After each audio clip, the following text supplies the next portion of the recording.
For an octahedral complex, which of the following d electron configuration will give maximum CFSE? In octahedral complexes, splitting pattern T2G orbitals have lower energy while EG orbitals have higher energy.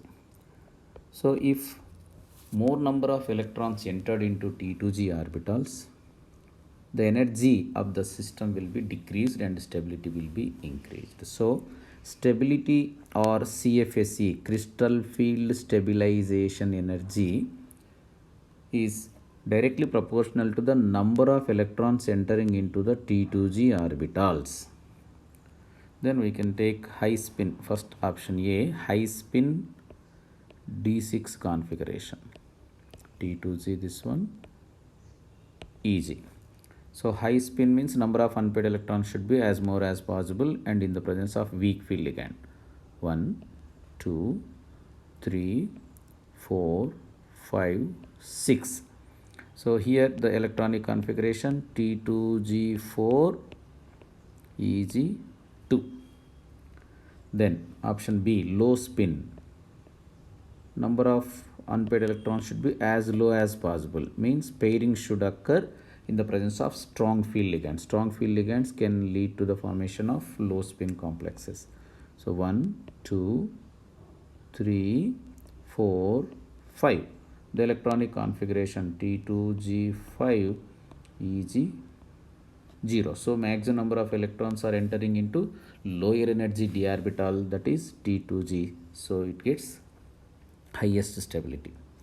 Then low spin D4. Low spin D4, 1, 2, 3, 4, T2G4 EG0.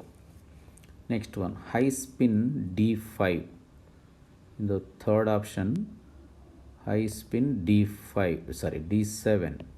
1, 2, 3.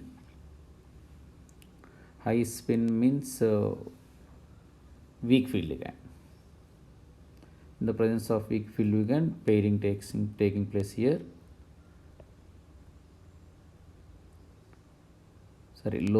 High spin number of unpaired electrons should be as more as possible. So electronic configuration 1, 2, 3, 4, 5, 6,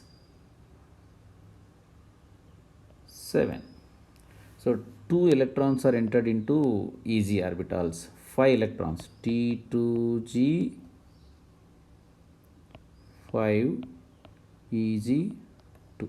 So it has low CFSE value. So among all these, in the option B, it has the highest number of electrons in T2G orbitals. So one with highest number of electrons in T2G orbitals and lowest electrons in EG orbitals can have higher CFSE value. That's why it is the most stable complex. Maximum CFSE value for B.